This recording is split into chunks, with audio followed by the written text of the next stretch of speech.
Ray Brown's Talkin' Birds. Made possible by the generous support of the Birdwatchers General Store, Orleans, Cape Cod. Birdwatchersgeneralstore.com. And by Vortex Optics with the VIP warranty, their unlimited lifetime promise to keep you and your optic covered. Learn more at vortexoptics.com. And by Brome, where bird feeding meets innovation. Discover truly squirrel-proof bird feeders, all backed by lifetime care commitment. Learn more at brome.com. Good morning, afternoon, or evening. Welcome to our show, number 973. There's more controversy in the world of birding having to do with how things are named. Probably the best-known name in the entire world of birding is Audubon, as in John James Audubon, the legendary French-American artist, naturalist, and ornithologist. But his name has become increasingly controversial, especially in connection with the question of slavery. The Wikipedia entry for Mr. Audubon says that he and his family owned several slaves. John James Audubon was condemned during his time by abolitionists who wanted to abolish slavery, while he, according to the Wikipedia article, was dismissive of abolitionists in both the U.S. and the United Kingdom. Well, Portland Audubon in Oregon has become the latest group to remove the name Audubon from its identity. It is now known as the Bird Alliance of Oregon. The group said it made the decision after soliciting community feedback in the past year. Stuart Wells, the Bird Alliance of Oregon's executive director, said this about the change, quote, "Our adoption of a new name is one of many steps in our years-long equity journey to create a more welcoming place," end quote. Other groups are changing too, or have already done so. Seattle Audubon has changed its name to Birds Connect Seattle. New York City Audubon decided last March to drop Audubon from its name, and they say they'll announce a new name this spring. So even as the efforts to change the common names of birds so they'll no longer be named for people, including Audubon, another birding organization has removed Audubon from its name. Meanwhile, National Audubon considered making a change, but they announced in March of last year that they will keep the Audubon name. But will more changes be coming? Seems likely. If you're listening to our show on the 18th or 19th of February, then it's not too late to join the Great Backyard Bird Count, a wonderful citizen science project. Here's the address, birdcount.org. You can find out all about it there. A most worthwhile and fun citizen science project, birdcount.org. We have 2 audio postcards to share on today's show, one from each coast, starting with Doug, who's somewhere in North Carolina. Hello, Ray. This is Doug Pfeiffer, a longtime listener. We're on a foray with the Virginia Society of Ornithology at Poquoson Lake State Park in eastern North Carolina, where we're seeing thousands of tundra swans grazing on the remnants of the corn planted along the impoundments, and quite a few shovelers out there, too. Thank you. Thank you, Doug, for those tundra swans and northern shovelers there in North Carolina. And now farther north to the Nutmeg State, Connecticut, that is. Hi, Ray. This is Deb Eccleston. I am sitting in my living room at my window and looking out at a Cape May warbler at my bird feeder, no less. And you might think, well, that's pretty strange. But not only is he at my bird feeder, he's at my bird feeder on January 31st. I named him Spirit. He's been here for over a month. I try to feed him the best that I can, keep away all the other birds so that he can get to the food safely. And he's pretty beautiful. This bird is supposed to be down in South America or Cuba or the Bahamas, not up in New England end of January. Just wanted to share that with you and share that with your listeners. Fingers crossed for him. Instead of migrating south, I'm hoping he migrates north in the coming months. All right, thank you. We hope so too, Deb, checking in with us there at the end of January, and that warbler is still there. We love to get audio postcards, and they're pretty easy to make. We can even make them ourselves here. We've tried it. Just get your smartphone or some other digital recording device, and wherever you're looking at birds, Borneo, the backyard, wherever, just record a little 30-second to a minute description of what you're seeing, and then send the file to ray@talkingbirds.com. That's ray@talkingbirds.com. Coming along later in our show, our weekly mystery bird contest, and we have something very special to announce about that, so be listening carefully. Meanwhile, here's some info about that contest, like the sound of the bird we have.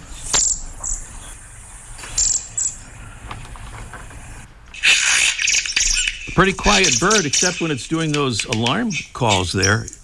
Our bird is mostly brownish-gray with a peach-colored face, a crest on its crown, a black mask and chin patch, and cinnamon-colored undertail coverts.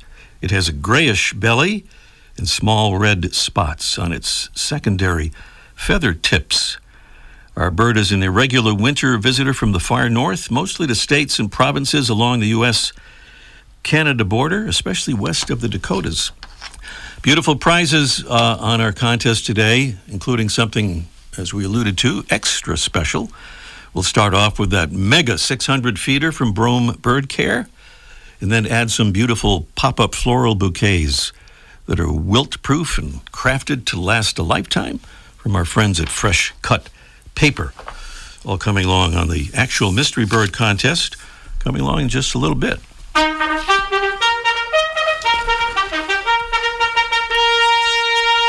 Here's a royal salute to another Talkin' Birds listener who has become a Talkin' Birds ambassador, and that is our friend Hans Peterman from Warner, California.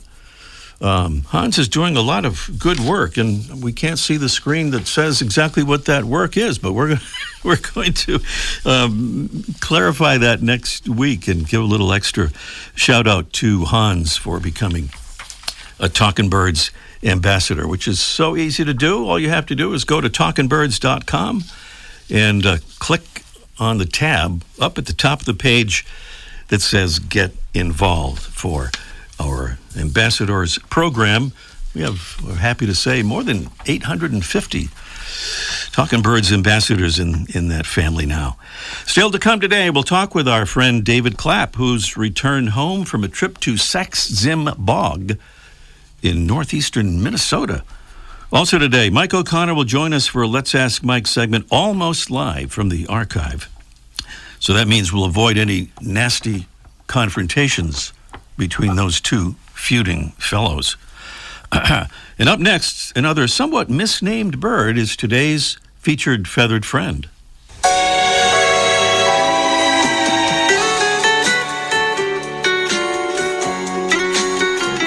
Early English settlers in North America somehow got the idea that today's heavy-billed, featured feathered friend only emerged from the woods to sing after sundown.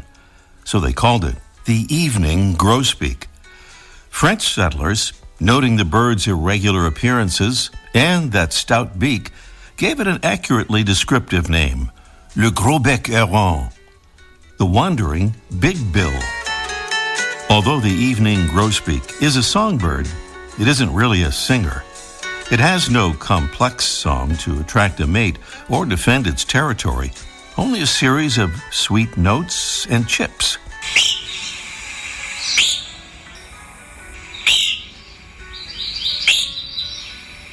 That big bill serves this bird well, enabling it to crush seeds that are too large for siskins and redpolls to handle, and those smaller finches often associate with the evening grosbeak to pick up food scraps that the grosbeaks drop in the crushing process. Until the early 1900s, evening grosbeaks were rare east of the Rockies, but they began moving eastward and became regular winter visitors in the New England area. It's thought that this expansion was largely due to the growing number of box elder maple trees, whose seeds provided the birds with a reliable food supply. In the summer, all that seed cracking takes a vacation, and our bird feasts on insects like the spruce budworm, And the fluctuation in spruce budworm availability is cited as one of the reasons for the decline in evening grosbeak numbers, down through its range 92% since the 1970s. Other factors for that population drop include disease, collisions with windows and buildings and cars, alteration and loss of mature forest, and the effects of climate change on northern forests. A continuing effort has been underway for several years now through an international Road to Recovery working group to study the bird and search for solutions to its decline. Cocothrostes vespertinus, our featured feathered friend, the evening grosbeak. Welcome again to our show, number 973. Well, master birder and international tour leader David Clapp has just returned from a road trip whose primary destination was the Sax-Zim Bog in northern Minnesota, and he joins us now to tell a bit about it. Good morning, David. Good morning, Ray. Good to be here. Great to have you back after it's been a while, so good to have you back with us and back home from your trip to a very cold place. I figure if you're going to travel to northern Minnesota in February, you should have a pretty good reason to do so, and that Sax-Zim Bog place apparently offers such a reason. So tell us about Sax-Zim Bog and what is so special about it. Sax-Zim Bog is an area of black spruce. It's kind of like Russian taiga or just before the tundra, where the spruce struggle to live in the bad soils. Black spruce grow like upside down ice cream cones, very pointy, very tall and thin, and very dense. And in this area, the roadways are cut. They're dirt roads. There's about 100 miles of dirt roads in this 300 square mile block that they call Sax-Zim Bog. And the roadways are dirt, but they're well managed. They're nice roads. They're smooth, basically, and they have wide verges. And on the shoulders, these wide shoulders, then snow builds up.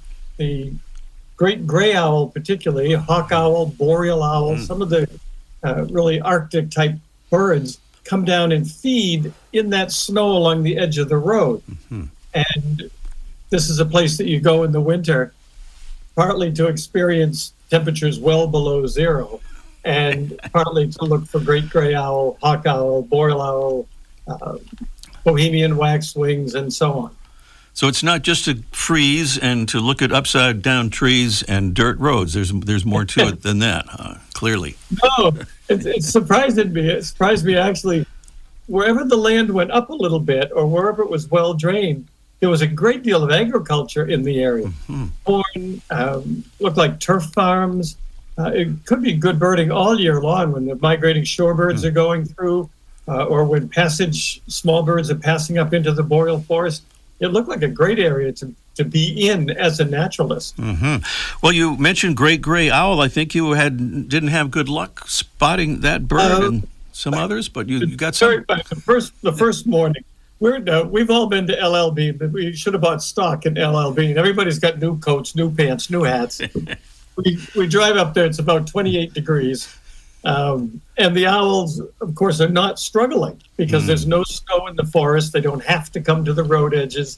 They're all just scattered back wherever they want to be. No pressure. Well, we drive up. There's an owl in a tree.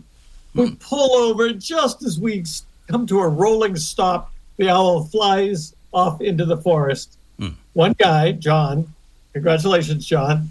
John saw it pretty well. And the rest of us might have seen what looked like something from under your bed just drifting through the trees, a little gray poof going through the trees. But basically, that was our owl. For the next 4 or 5 days, there was not a single report of a great gray owl. Wow.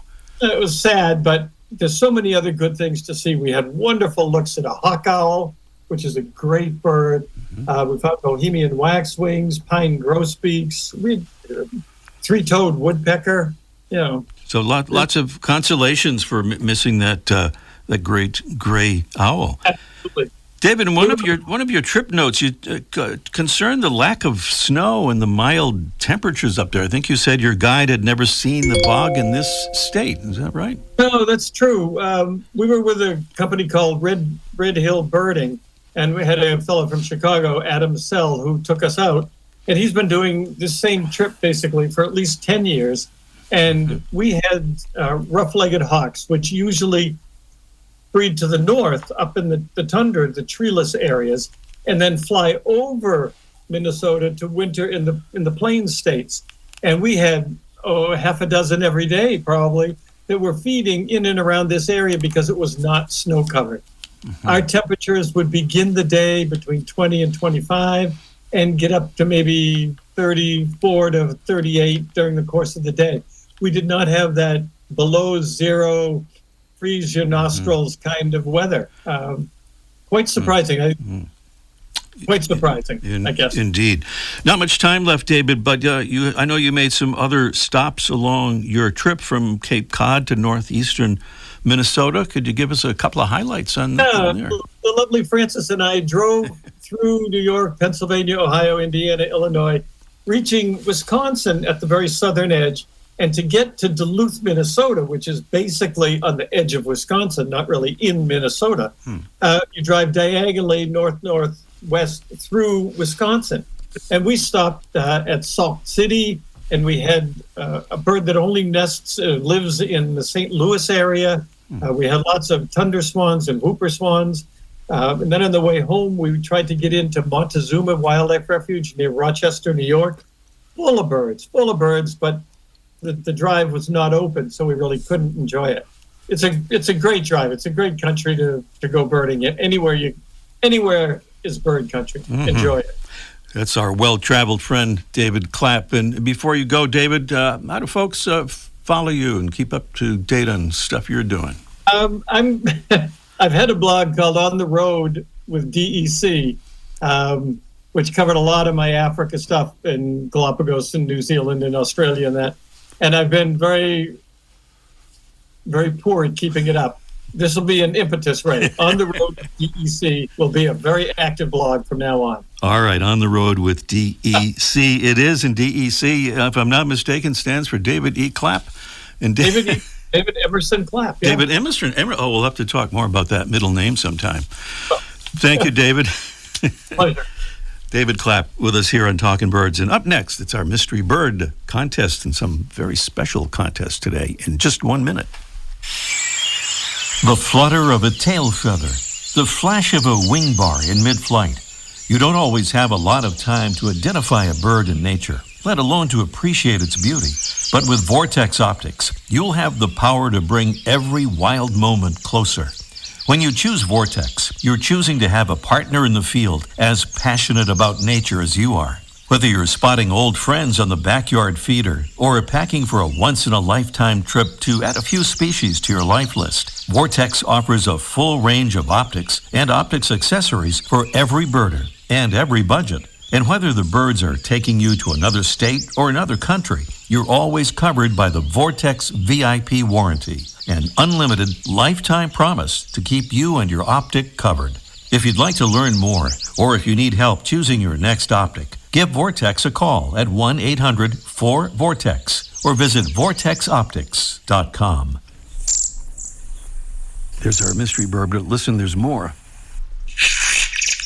Yeah. This bird can make noise when it wants to. It's mostly brownish gray with a peach-colored face, a crest on its crown, a black mask and chin patch, and cinnamon-colored undertail coverts. It has a grayish belly and small red spots on its secondary feather tips. And we said we had something special here about the Mystery Bird Contest this morning. That's in addition to beautiful prizes from Brome Bird Care, that Mega 600 feeder, and fresh-cut paper, those beautiful pop-up floral bouquets. Here's the thing. Something special is this. It's today's winner. It is that today's winner. And the winners on the next 3 shows will be entered automatically into a drawing for a beautiful binocular, or pair of binoculars if you prefer that nomenclature, from Vortex Optics. To be specific, it's the Vortex Viper HD 8x42. It's a great optic. Retail value is about $500, and the odds for winning it are pretty good if you're one of our winners on this or the next 3 shows. So good luck on our mystery bird contest. Our bird, an irregular winter visitor from the far north, mostly the states and provinces along the U.S.-Canada border, especially west of the Dakotas, feeds on fruits and berries, known for becoming intoxicated sometimes and even with fatal results upon occasion. So that's our mystery bird. The number is 781-837-4900. That's 781-837-4900. Do call us as soon as you can so we'll have time, for the contest. 781-837-4900. Up next, almost live from the archive, it's Let's Ask Mike in just 1 minute. We head down to Cape Cod now, where the sun always shines and the owls have very short ears. Mike O'Connor is down there. Good morning, Mike. I understand you've been spending time at the airport lately. At the airport, right? Up in Provincetown Airport. Yeah. We got to, I think ever since Harry Potter, even non-birders have been interested in owls. The trouble with owls is they're hard to see. They're nocturnal. They're typically secretive, so sometimes we can hear them, most times we don't see them. But a short-eared owl is a little bit of an exception for that. They're active hunters. They don't necessarily sit and wait for food, but they'll fly low, and they come out sometimes during the day, oftentimes at sunset. They fly at night too, but oftentimes you can see them if you go to the right habitat. And then what's nice about short-eared owls, they're pretty much, in theory, everywhere. They're widespread. They're in all 50 states. They're not like snowy owls that just show up once in a while. And even in Hawaii, so when you go surfing this year, Ray, you can go maybe look for short-eared owls. I got my board ready. But got my wax. So I was looking online, and David Clapp, your friend David Clapp, posted that he had seen a short-eared owl up near the Provincetown Airport. And, I think we both agree that pretty much everything David says he kind of makes up on the spot. He makes it up usually, Makes it up, right. But this turned out to be kind of true. So, my wife and I jumped in the car the next day and we drove up. And it was a sunny day. It was like 3:30 in the afternoon. And we drove up to the Provincetown Airport. And it's at the what they call the Province Lands Visitors Center. It was right next door. And we parked there. And thought I saw something over in the dunes, and so I kind of climbed up on the dunes, and there was David Clapp. That's right. So I was very disappointed. No, on the other side of the dune was indeed a short-eared owl, and they're fairly tame birds. You don't want to harass stuff, so I didn't want to get too close. But they're not skittish, and I watched it for quite a while, took some pictures, and then it flew off. And for the last couple of days, people have been seeing this owl. Now the downside is these owls are in trouble, at least in the northeast. Their habitat's been disappearing. They're birds of grasslands and farmlands, and all those areas are often turned into housing development, so their population is in decline. But if you're looking for owls, you kind of look at the eBird post, and then around just before sunset, go to a wide open tundra, a boon, a dog. That's what I want to say. Dune or bog area and fields, and maybe you get lucky. All right. Well, thank you, Mike, and let us know if you find any more sightings of those or of David Clapp. All right. We'll talk next week, Ray. Thank you, Mike.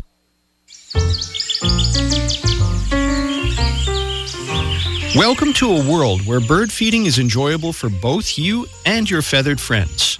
Introducing Squirrel Buster Bird Feeders by Brome. Our innovative feeders are designed to keep squirrels at bay, ensuring that your garden birds get their fair share. And the best part? We offer lifetime care for every feeder, making your purchase worry-free. Transform your garden into a bird paradise and keep it that way forever. Sorry, squirrels. It's just for the birds this time. Visit Brome.com, BROME.com, to discover our full range of Squirrel Buster feeders and join the Brome family today. Brome, where birds come first and our commitment to you lasts a lifetime.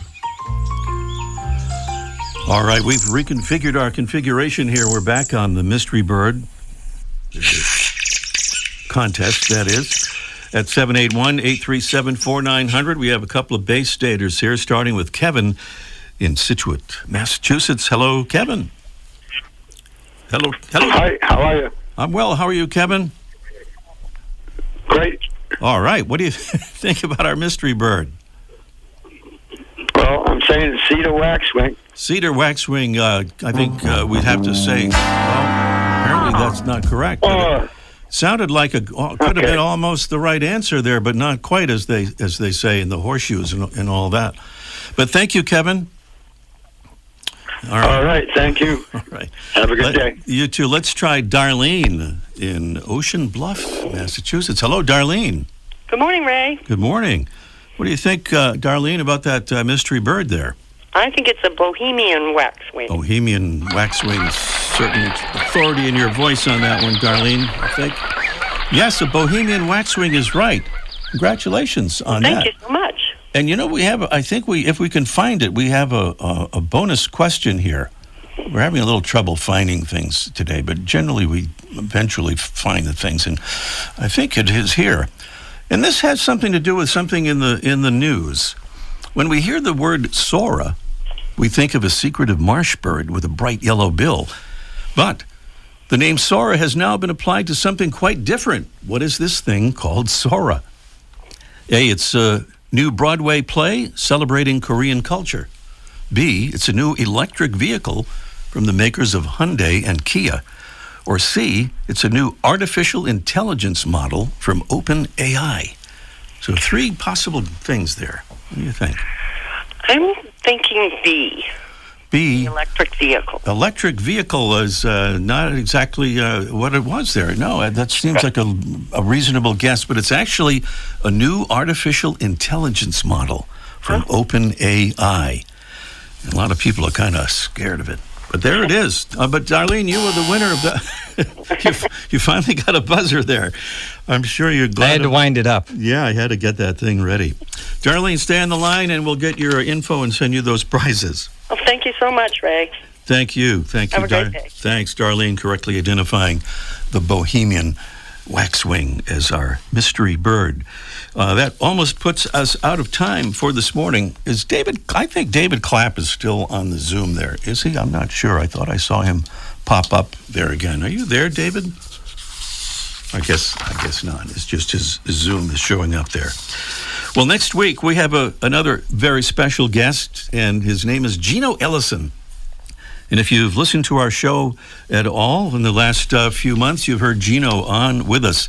He recently completed a North American Big Year. His goal was to find 700 species of birds. And guess what? He found more than 800 species of birds in that 365-day period, which is pretty amazing. And he'll tell us how he did it as our special guest next week. Just a reminder about our new Patreon. It's a great way to support our show if you would care to do that, and we'll send you some nice perks in the process. Go to patreon.com/talkingbirds to see how to do it. That's patreon.com/talkingbirds. Well, thanks to our amazing Talking Birds team, Debbie Bleacher, Freya McGregor. Jesse Wilkins, our engineer, is away today. We tried to get Tim McKinney to fill in, and we called him, and let me just hold on. I have to plug this thing in over here. We called Tim, and this is what we heard. Hi, you've reached Tim. I am a piece of work, and I'm sorry I wasn't there when you needed me. That's not the real Tim. Tim really was there, and he's with us. Who the heck is that guy? He's with us right now. Jeez. Thank you, Tim. We're out of time, and we'll see you next week. The bird show. I like that. Ray Brown's Talking Birds. Made possible by the generous support of the Birdwatchers General Store, Orleans, Cape Cod. Birdwatchersgeneralstore.com. And by Vortex Optics with the VIP warranty. Their unlimited lifetime promise to keep you and your optic covered. Learn more at vortexoptics.com.